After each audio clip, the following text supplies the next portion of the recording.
La radio des Français dans le monde et les Français.press vous proposent le dossier spécial Mobilité internationale, parrainé par Pôle emploi international. Le mois de la mobilité internationale. Comment on dit mobilité internationale en allemand, Alexandra ? Internationale Mobilität. Oh, ça va, je pourrais le dire. Je pourrais m'en sortir. C'est en partenariat avec Pôle emploi international. Cette fois, on va changer de point de vue. On quitte la France, on s'installe en Allemagne, direction Bonn. On va y retrouver Alexandra de Sa, qui est au sein de Arbeitsagentur. C'est le Pôle emploi allemand. Et on va regarder un peu comment les échanges entre la France et l'Allemagne se passent. Bonjour et bienvenue, Alexandra. Bonjour, merci de me recevoir. Très content de faire ta connaissance. Tu es originaire de Normandie. Je vais parler de ta ville d'origine parce que les Français aux quatre coins du monde, quand on va dire que tu viens de Honfleur, vont avoir des étoiles dans les yeux. Très jolie ville. Tu as vécu et travaillé en Allemagne depuis 23 ans. Il faut dire que tu suivais un cursus en langues étrangères appliquées, ce qui t'a amené en Irlande et en Allemagne, et qu'en Allemagne, il n'y a pas eu qu'un coup de cœur pour le pays, mais également pour un monsieur qui est devenu ton mari aujourd'hui. Ça fait partie d'une des raisons pour laquelle tu vis toujours en Allemagne aujourd'hui, je suppose. Oui, c'est ça, c'est une des raisons principales pourquoi j'y suis restée, du moins. Alors, l'histoire entre la France et l'Allemagne est une longue histoire, une histoire d'amitié. On a eu plusieurs chefs d'État qui se sont serrés la main. Et puis, il y a eu l'Europe également. Aujourd'hui, on peut considérer que ce sont deux pays qui ont des relations privilégiées, notamment dans les échanges de travailleurs. Oui, je pense l'amitié franco-allemande est là, et donc je pense que il y a beaucoup de choses qui jouent. Déjà la géographie, on est très près l'un de l'autre. La culture n'est pas non plus très très différente, et c'est sûr, je pense que oui, tu as raison. Alors, il y a également EURES, qui est un dispositif européen qui permet justement aux travailleurs de librement circuler pour travailler sur toute la zone européenne, et des partenariats spécifiques, des relations, un plan d'action franco-allemand qui existe depuis 2016. Qu'est-ce qu'il a fait, ce plan d'action ? Ce plan d'action, en fait, essaie de renforcer justement donc la mobilité entre les deux pays sur tous les points de vue, et donc entre autres sur le plan professionnel. Donc c'est pour ça que l'agence pour l'emploi donc allemande et Pôle emploi ont été mobilisés pour ça, et c'est pour ça qu'on a une coopération donc encore plus élevée depuis 2016-2017, je dirais. Toi, tu es conseillère pour les étrangers qui veulent venir en Allemagne. Pour tous les étrangers, ceux qui viennent de France, d'Europe ou dans le monde entier, on peut venir de partout pour venir travailler en Allemagne. Voilà, on peut venir de partout, on les conseille. Bien sûr, tu l'avais dit, au sein de l'Union européenne, on a la libre circulation, donc c'est beaucoup plus facile pour quelqu'un venant de l'Union européenne, ou disons, il y a moins de choses qu'il faut regarder, mais on conseille donc toutes les personnes. On leur donne des conseils, on leur dit ce qu'il faut faire, s'il y a un visa, s'il faut que les diplômes par exemple soient reconnus. Il y a beaucoup de choses qui sont à prendre en compte. Alors, en effet, tu le disais, les conseils vont au-delà du travail. On m'a plusieurs fois dit sur cette antenne qu'en Allemagne, il y avait un peu de bureaucratie. Quand on s'y installe, il faut avoir un numéro, il faut faire un certain nombre de démarches. Oui. Beaucoup de ces démarches se font en ligne maintenant ?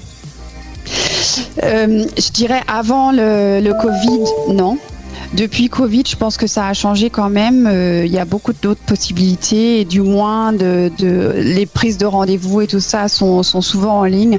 Il y a aussi des possibilités d'avoir des contacts en ligne, même à la Arbeitsagentur par exemple. Les gens qui veulent s'inscrire peuvent s'inscrire aussi en ligne, mais oui, la bureaucratie reste quand même là. Un peu lourde. Si je viens travailler en Allemagne, il y a un contrat de travail, il y a un nombre d'heures maximum, il y a un salaire minimum. C'est comme en France, on y retrouve ces petits. De manière générale, oui, on peut dire que c'est comme en France. On a un contrat de travail, on a des jours de vacances, on a un salaire minimum qui est depuis le mois d'octobre passé à 12 €. Oui, de manière générale, oui. 5 semaines de congés payés ? Ça dépend de 5 semaines, ça peut être à partir de 24 jours, je crois que c'est le minimum, ça peut être plus, ça dépend. Il y a aussi des des contrats collectifs, donc selon les branches, ça peut changer. Sur quel domaine l'Allemagne recherche des salariés venant de l'international? Dans quelle branche? Alors, forcément, il y a des branches où on a des besoins vraiment grands en personnel qualifié. Ce sont des ingénieurs dans le domaine de la médecine, de la santé en général, des médecins, des aides-soignants, dans la métallurgie, la restauration, l'hôtellerie, dans le domaine du textile, de l'électricité. Il y a différents domaines où on recherche du personnel, oui. Des éducateurs aussi. Grand sujet, l'électricité en Allemagne en ce moment. Oui. Petite question, toi qui as vécu la moitié de ton temps en France et la moitié de ton temps en Allemagne, on disait qu'on était voisins et qu'on avait quand même un certain nombre de cultures communes, mais est-ce qu'il y a aussi des choses qui diffèrent pas mal? Et quand on est auditeur et qu'on se dit on va peut-être aller travailler en Allemagne, qu'est-ce qu'il faut savoir comme différence justement? Je pense que la langue, forcément, ça joue un rôle important, même si on peut y arriver sans parler l'allemand, et on essaie, nous, pareil, dans nos conseils d'entamer ce sujet-là de la langue. Au niveau de reste, il y a aussi, de l'Union européenne, il y a aussi des possibilités d'obtenir des soutiens financiers pour apprendre la langue.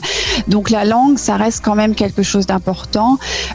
Forcément, il y a quelques différences culturelles. Je le vois aussi au niveau des CV, par exemple, quand je reçois des candidatures, le CV allemand est encore assez strict, il y a classique. Les CV français sont différents, sont très colorés, tout sur une page. Là, ça change. Les horaires de travail aussi, peut-être. Les horaires de travail les Allemands commencent plus tôt, je dirais, que les Français. Et sur le plan hiérarchique, je dirais qu'il y a moins de hiérarchie. C'est moins important peut-être en Allemagne qu'en France. Ouais, c'est très vertical en France. Voilà, ça ne l'est pas en Allemagne, dans la plupart des entreprises du moins. C'est donc relativement assez facile aujourd'hui de venir travailler en Allemagne. Ça ne pose pas de problème majeur. Tout a été organisé, notamment avec EURES, pour que on puisse le faire assez facilement.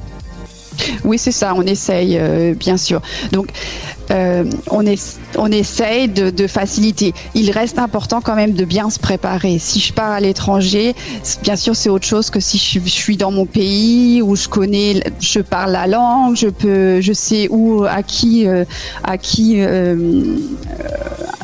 qui me joindre si j'ai des problèmes. Ça reste quand même quelque chose qu'il faut bien préparer. Un projet de mobilité, c'est vraiment un projet à bien préparer.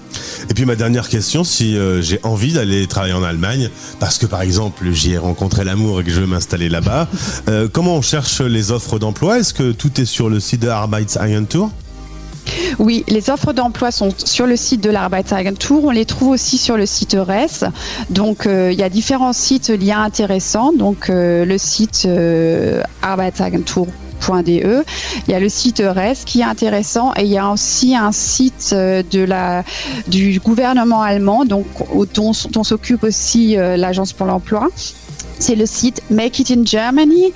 Il y a aussi un site d'information. On trouve des postes et on trouve beaucoup d'informations dans toutes les langues, dans beaucoup de langues, entre autres en français, sur le fait de vivre et travailler en Allemagne.